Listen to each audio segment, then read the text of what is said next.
تو اس تفصیلی جائزے میں خوش آمدید۔ آج ہم انسانی جذبات کی نشوونما کے اس بڑے ہی دلچسپ اور سچ پوچھیں تو کبھی نہ ختم ہونے والے سفر پر بات کرنے والے ہیں۔ ذرا سوچئے، ہم سب نے کبھی نہ کبھی محسوس کیا ہے نا کہ ہم اپنے ہی جذبات کے ہاتھوں بالکل بے بس ہو گئے۔ جذبات کو سمجھنا اور ان پر قابو پانا یہ کوئی راتوں رات ہونے والا جادو نہیں ہے، یہ تو زندگی بھر چلنے والا ایک ایسا سفر ہے جو ہمارے رشتوں، ہمارے فیصلوں اور ہماری روزمرہ کی زندگی کے سکون کو پوری طرح بدل کر رکھ دیتا ہے۔ اچھا، اب ذرا اس بہت ہی عام سی بات پر غور کرتے ہیں جسے ہم اکثر سچ مان لیتے ہیں۔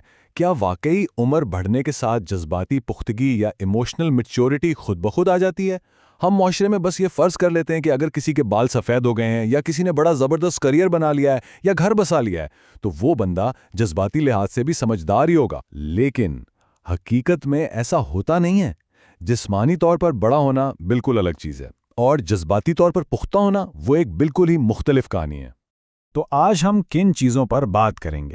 سب سے پہلے جذباتی پختگی کی تعریف، پھر اس ناپختگی کی وجوہات کیا ہیں، اس کے بعد جذباتی پختگی کی علامات اور آخر میں اسے بہتر بنانے کے کچھ عملی طریقے۔ چلیں سب سے پہلے حصے سے شروعات کرتے ہیں۔ جذباتی پختگی کی اصل تعریف ہے کیا؟ تو آخر یہ جذباتی پختگی یا ایموشنل میچورٹی ہے کیا بھلا؟ دراصل یہ بے چینی یا انتہائی شدید جذبات کو محسوس کرنے، انہیں برداشت کرنے اور ان پر قابو پانے کی صلاحیت کا نام ہے، وہ بھی کسی فوری اور جذباتی رد عمل کے بغیر۔ مثال کے طور پر مان لیجئے کہ دفتر میں کسی نے آپ کے کام پر شدید تنقید کر دی۔ اب ظاہر ہے اندر غصے اور شرمندگی کا ایک طوفان تو اٹھے گا نا؟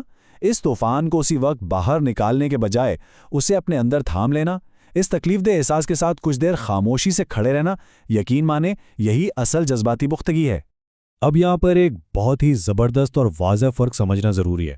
ایک طرف ہے ہماری جذباتی ذہانت یعنی ایموشنل انٹیلیجنس، جو کہ محض اپنے بچاؤ کے لیے ماحول یا دوسروں کے جذبات کو پڑھ لینے کا نام ہے تاکہ ہم خود کو حالات کے حساب سے ڈھال سکیں۔ لیکن دوسری طرف ہے جذباتی پختگی۔ یہ صرف کمرے کا ماحول پڑھنے تک محدود نہیں ہے، بلکہ یہ اپنے اندر اٹھنے والے پیچیدہ جذباتی طوفانوں کو خود سنبھالنے کی طاقت ہے تاکہ وہ طوفان کسی اور پر جا کر نہ برسے۔ اب چلتے ہیں دوسرے حصے کی طرف۔ آخر اس جذباتی ناپختگی کی جڑیں یا وجوہات کیا ہوتی ہیں؟ ریسرچ ہمیں بتاتی ہے کہ بے شک جذباتی پختگی کا تعلق عمر سے ہوتا ہے، لیکن یاد رکھیے اس کی کوئی 100% ضمانت نہیں ہے۔ ہماری جسمانی عمر تو کسی آٹو پائلٹ کی طرح خود بخود بڑھتی رہتی ہے نا؟ وقت کے ساتھ ہم بڑے تو ہو جاتے ہیں، لیکن جذباتی طور پر بڑا ہونے کے لیے ایک مددگار ماحول اور مسلسل شعوری کوشش چاہیے ہوتی ہے۔ اگر ہم خود پر کام نہیں کریں گے تو بھلے ہی عمر کا نمبر جتنا بھی بڑھ جائے، جذبات کے معاملے میں ہم وہیں کے وہیں کھڑے رہیں گے۔ جذباتی پختگی پر کافی ساری چیزیں اثر انداز ہوتی ہیں، جیسے کہ بچپن میں والدین کا رویہ اور ان کے ساتھ لگاؤ کا انداز، بچپن کی کچھ ادھوری جذباتی ضروریات، کسی پرانے صدمے کے گہرے اثرات یعنی CPTSD، نیورو ڈائیورجنس اور حیاتیاتی طور پر دماغ کی نشوونما۔ ان سب کو سمجھنا بہت ضروری ہے، کیونکہ ہوتا یہ ہے کہ اکثر ہم جیسے کسی کی جذباتی ناپختگی یا بچپنا سمجھ رہے ہوتے ہیں، وہ دراصل ماضی کے کسی گہرے صدمے کا رد عمل یا ایک دفاعی نظام ہوتا ہے۔ اگر بچپن میں جذباتی ضرورتیں پوری نہ ہونا تو انسان لاشعوری طور پر ایک خول میں چھپ جاتا ہے، جو آگے چل کر جوانی میں بھی ناپختگی کی صورت میں نظر آ رہا ہوتا ہے۔ اچھا، اب ذرا ایک حیران کن فیکٹ سنیے۔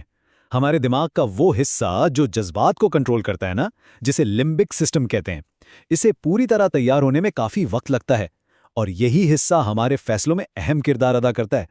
اسٹیٹسٹکس بتاتے ہیں کہ مردوں اور عورتوں میں اس کی تکمیل کا وقت بہت مختلف ہے۔ مرد عام طور پر 43 ایئرز کی عمر میں جا کر مکمل جذباتی پختگی کو پہنچتے ہیں، جبکہ خواتین یہ سنگ میل 32 سال کی عمر میں ہی عبور کر لیتی ہیں، یعنی پورے 11 سال کا فرق ہے نا؟ حیران انگیز بات۔ اس سے ہمیں لوگوں کے رویوں کو سمجھنے میں واقعی بہت مدد ملتی ہے۔ تو تیسرے حصے میں ہم بات کریں گے کہ آخر جذباتی پختگی کی نشانیاں یا علامات کیا ہوتی ہیں۔ آئیے دیکھتے ہیں کہ یہ چیزیں ہماری روزمرہ زندگی میں کیسی نظر آتی ہیں۔ فرض کریں آپ گھر آئیں اور پورا گھر بکھرا پڑا ہے۔ اب ایک ناپختہ ذہن کا پہلا رد عمل کیا ہوگا؟ وہ فوراً سوچے گا، مجھے یقین نہیں آ رہا کہ انہوں نے مجھے مایوس کیا، وہ تو ہیں ہی خود غرض اور کاہل۔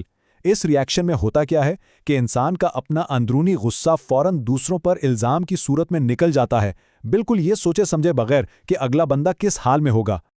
اب اس کے بالکل برعکس ذرا اس میچور اور پختہ سوچ پر غور کریں۔ ہاں میں مایوس ہوں، لیکن ہو سکتا ہے ان کا دن بہت برا گزرا ہو،